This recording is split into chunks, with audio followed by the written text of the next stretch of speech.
अस्सलाम वालेकुम दोस्तों, की हाल चाल ने जनाब। तुसी वेखदे पे हो देश पंजाब टीवी ते मैं तुहाडा मेज़बान मुहम्मद अफजल जोया। दोस्तों सब तो पहले अपने चैनल नूं करो सबसक्राइब, बैल आइकन दा बटन दबाओ ताकि साडी लेटेस्ट और बेहतरीन वीडियो दा नोटिफिकेशन सब तो पहले तुहाडे तक पहुंचे और तुसी देखो सब तो पहले। दोस्तों डेली की निस्बत अज एक दूजन झोटी की वीडियो लैके आए हैं। दूसरा सुआ सूना है, सून दे विच दिन लैंदी है। बाकी जो भी हिसाब किताब है कैमरे की नज़र है वीरां दे सामने गल्लां नाल नहीं, इंशाअल्लाह ओरिजिनल पंडा बन्नी खड़ी है। जैनमैन पंडा ने अल्लाह के हुक्म नाल कोई इहदे विच वाधा घाटा नहीं हैगा। हर चीज़ कैमरे की नज़र है वीरां भरावां दे सामने झोटी जो भी गलबात है वो सारी सांझी है तुहाडे दे नाल। माशाअल्लाह सोहना मुठ दा थाने और अच्छी नस्ल जात की झोटी है।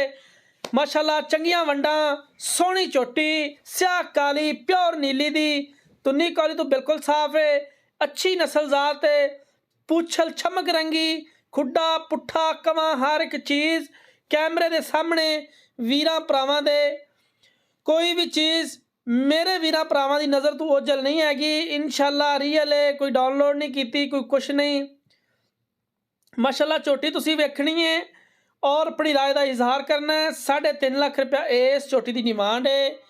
इहदे विच जो भी मुहब्बत ते प्यार होया इंशाअल्लाह भाई होरे चमड़ी खिच खिच के वहाई जाते ने। सुथरी है, स्याह काली है, 4 कुवाल सफेद ने मत्थे दे विच और अगों झोटी है, पिछों मझ है, बेड़े जिड्डी मझ है। वीरां भरावां दे सामने हैगी है। जो भी है अल्लाह के हुक्म नाल देश पंजाब चैनल वाहद एक नीली का ब्रांड है और नीली के ब्रांड देश पंजाब चैनल तो ही पाए जाते हैं। मेरी अपने वीरां वास्ते खसूसी रिक्वेस्ट है कि तुहाडा अपना चैनल है, जिन्ना हो सके चैनल नूं शेयर लाजमी करना है क्योंकि शेयर करन दे कोई पैसे नहीं लगते। सिर्फ भरावां ने एक छोटा जिहा क्लिक करना है और साडा अल्लाह मेरे दे हुक्म नाल काम बनना है और असी हमेशा अपने वीरां दी डिमांड ते खरे उतरते रहांगे और बेखूबसूरत जानवर बा कमाल लैके आते रहेंगे इंशाअल्लाह। अपने वीरां वास्ते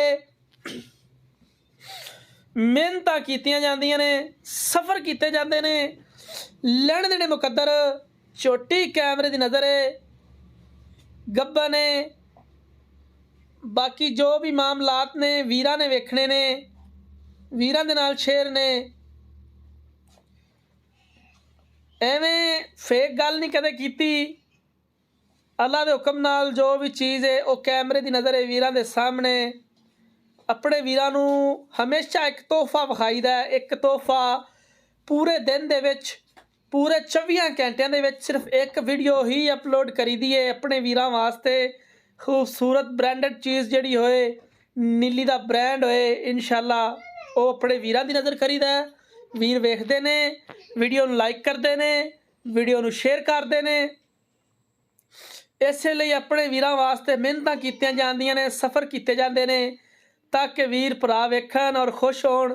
अपनी राय का इजहार कमेंट सैक्शन च जाके देन कि कौन बंदा नीली दे उत्ते किस तरीके का काम करता है। यह भाई नसरुल्ला साहब ने जनाब उत्ते चड्डे दे उत्ते, ये मझ दे ओनर ने, उत्ते हवाने दे उपर हथ ला ला विखाते ने कि हजे तक वक्केगी मझ। बाकी जो भी इन्हें वकना है या जो भी हिसाब किताब ने मामलात कैमरे की नज़र ने वीरां दे नाल सांझे ने। बाकी दोस्तों असीं ये उम्मीद करांगे कि साडी वीडियो तुहानूं पसंद आएगी। वीडियो पसंद आए तो लाइक तो शेयर लाजमी करना है। 3.5 लाख रुपया इस झोटी की डिमांड है। राबता नंबर 0307 351 8578। ये जनाब साढ़े WhatsApp का नंबर होंदा है। उम्मीद करांगे दोस्तों वीडियो पसंद आएगी। नैक्सट वीडियो तक अपने मेज़बान नूं दिओ इजाज़त।